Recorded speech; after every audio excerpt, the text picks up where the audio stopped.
Hi, good afternoon everyone. Today we are going to start the later phases of slave dynasty. तो हम लोगों ने कुतुबुद्दीन ऐबक के बारे में पढ़ा था। तो कुतुबुद्दीन ऐबक से रिलेटेड एक बात मैंने बताया था कि he fought a war of 40 days with Aldous या Yaldos. This war was very important. So Aibak was playing polo-like game.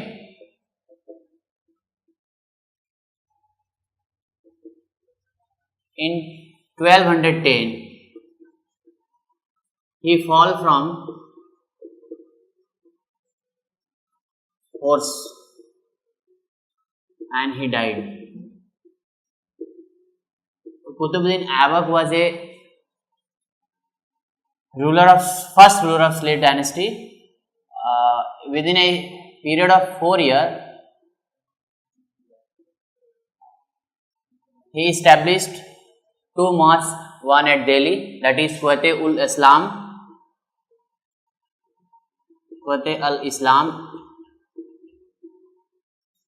in Delhi, that is located in the Qutub complex in Delhi.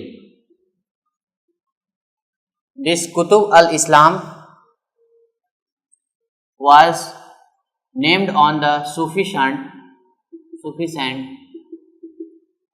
Bakhtiyar Kaki.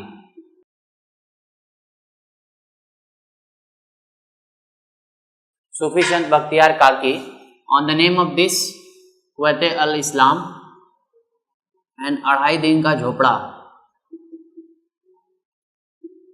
in Ajmer.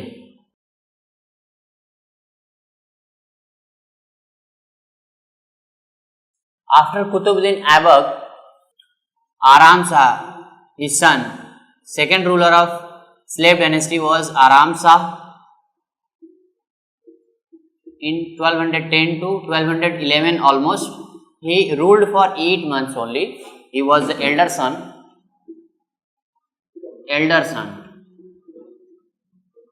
सबसे बड़ा लड़का था, but he was incompetent. अयोग्य लड़का, अयोग्य, शासन के योग्य था ही नहीं, लेकिन फिर भी उसको दिल्ली की गद्दी पर बैठाया गया और कुछ ही दिनों तक इसका शासन चला. He was killed by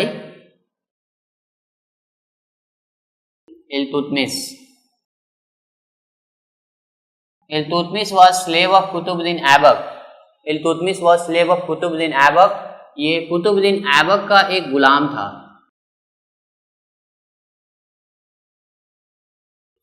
and ये आराम Shah ruled for 8 months only. 8 महीने तक दिल्ली की गद्दी पर दिल्ली का सुल्तान बना रहा. 8 महीने के अंदर ही इसकी हत्या हो जाती है और Iltutmish ascended the throne.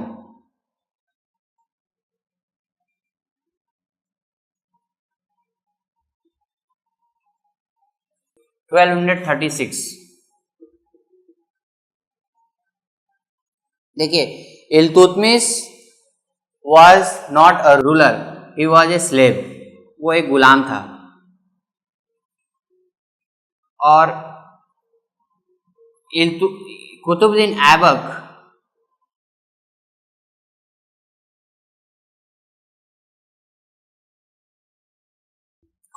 Aibak ने क्या किया, अपनी डॉटर की शादी इससे कर दी.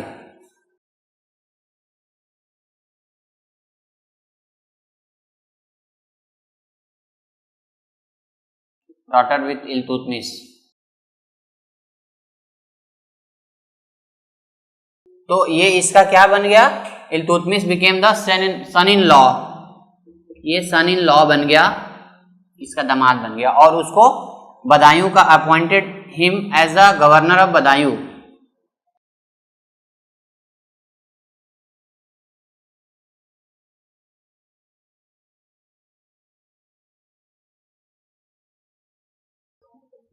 Badaun later it is the western Uttar Pradesh. Badaun आज के समय में वेस्टर्न यूपी में पड़ता है.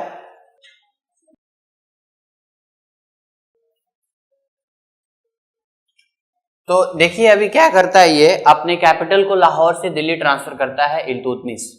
इल्तुतमिश ट्रांसफर्ड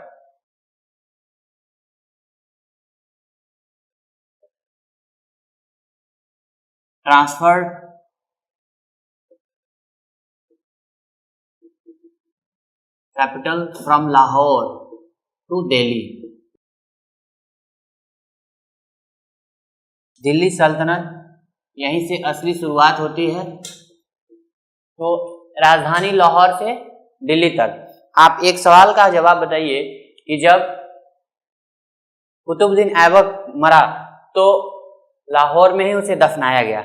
तो पूछा जाता है कि कुतुबुद्दीन ऐबक को कहाँ दफनाया गया? लाहौर में। तो क्योंकि कुतुबुद्दीन ऐबक का शासन लाहौर में था। अब इल्तुतमिश को दिल्ली सल्तनत का रियल फाउंडर माना जाता है, रियल फाउंडर ऑफ दिल्ली सल्तनत इल्तुतमिश।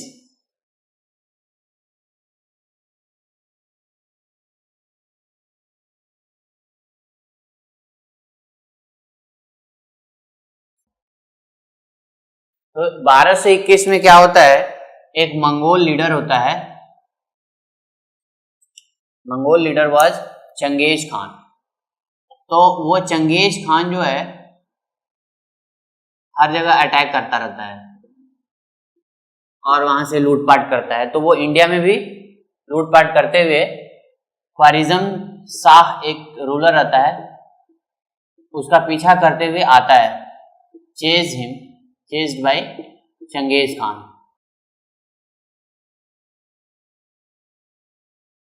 और ये ख्वारिज़म शाह जो है ना, ये एक रूलर रहता है, किसी भी छोटे छोटे किंगडम का एक रूलर रहता है। तो ये इंडिया में भागते भागते आता है और इल्तुतमिश से शरण मांगता है, रिफ्यूजी, एज ए रिफ्यूजी आता है। लेकिन इल्तुतमिश मना कर देता है कि हम तुमको शरण नहीं देंगे, अगर तुमको शरण देंगे तो चंगेज खान हमारे ऊपर अटैक कर देगा और सारा काम बिगड़ जाएगा। तो इस इल्तुतमिश ने क्या किया, Iltutmish saved Delhi from the wrath of Genghis Khan. Genghis Khan के अटैक से दिल्ली को बचाया एंड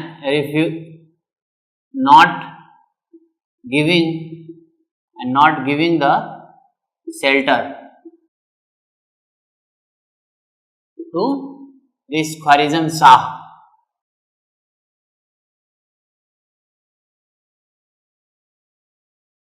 जो कि वो चेंज किया गया था चंगेज खान। चंगेज खान उसको पीछा करता हुआ भारत की तरफ उसको लेके आया, लेकिन इल्तुतमिश ने साफ साफ मना कर दिया कि हम तुम्हें शरण नहीं देंगे, अगर शरण देते हैं तो भारत के दिल्ली पर खतरा बढ़ जाएगा। तो चंगेज खान के रैथ से इसने दिल्ली को बचाया, इल्तुतमिश ने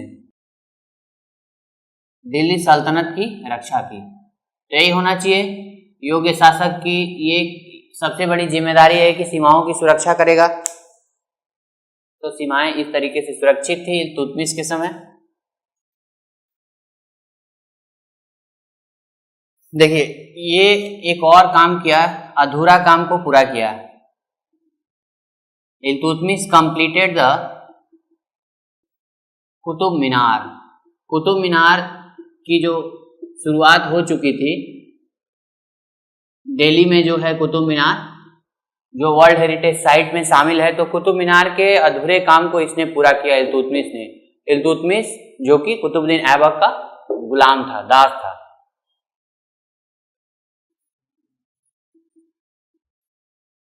He built a mosque जिसका नाम था चिश्ती का दरगाह, शेख सलीम चिश्ती का दरगाह, अजमेर शरीफ। अजमेर शरीफ को इसने बनाया। ख्वाजा मोइनुद्दीन चिश्ती दरगाह, अजमेर शरीफ।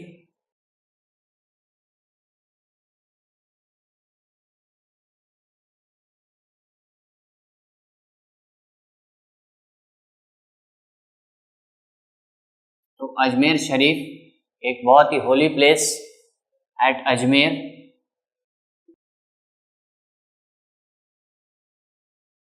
ऐसा माना जाता है कि अजमेर के दरगाह पर कोई भी जाकर अपनी मन्नतें मांगता है तो उसकी मन्नतें पूरी होती है अजमेर शरीफ में।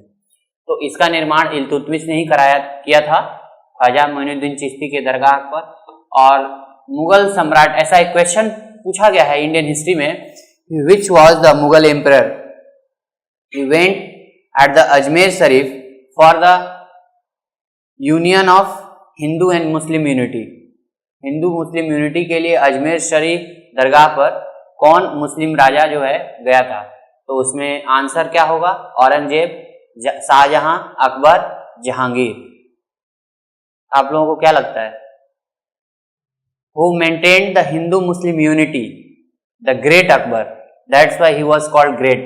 तो अकबर ग्रेट अजमेर शरीफ पर जाता है, अपने व्यक्तिगत इबादत के लिए नहीं जाता है, वो पूरे भारत में हिंदू और मुस्लिम यूनिटी को मेंटेन करने के लिए अजमेर शरीफ पर जाता है। और उस समय आपको पता है मुगलों और राजपूतों के बीच में बहुत ही बड़ा द्वंद्व चल रहा था। तो अजमेर शरीफ दरगाह पर जाकर के दुआ करता है। इल्तुतमिश ने इकोनॉमी पे भी बहुत विशेष ध्यान दिया और भारत की अर्थव्यवस्था को बहुत ही अच्छा किया। इसने इकोनॉमी के लिए, ट्रेड के लिए क्वाइनेज है ना, अरबिक क्वाइंस जारी किए, जिसमें गोल्ड, प्योर गोल्ड का क्वाइन जारी किया, एकदम प्योर गोल्ड, शुद्ध सोने के सिक्के चलने लगे, सिल्वर के सिक्के चलने लगे, जो आज टाका कहलाता है वही टाका चलने लगा। और 175 ग्राम का चांदी का सिक्का चलता था बाजार में, 175 ग्राम। और कॉपर का एक सिक्का चलता था जिसको जीटल कहा गया। तो इससे सिक्के चलने से क्या है, मुद्रा का विनिमय है ना, लेन देन जिसको कहते हैं, बहुत आसान हो गया। इसके पहले तो बार्टर सिस्टम चलता था, वस्तुओं के बदले वस्तुएं आदमी खरीदता था। किसी के पास गाय थी और उसको बैल लेना रहता था तो अपनी गाय दे देता था, दूसरे के बैल को ले लेता था। तो बार्टर सिस्टम, वस्तुओं के बदले में वस्तुओं का आदान प्रदान खत्म हो गया और ये करेंसी एक्सचेंज होती थी, एक्सचेंज ऑफ करेंसी यहां से स्टार्ट हुआ। Iqta system for reform of administration. अब प्रशासन में सुधार लाने के लिए, प्रशासनिक सुधार लाने के लिए ही स्टार्टेड इक्ता।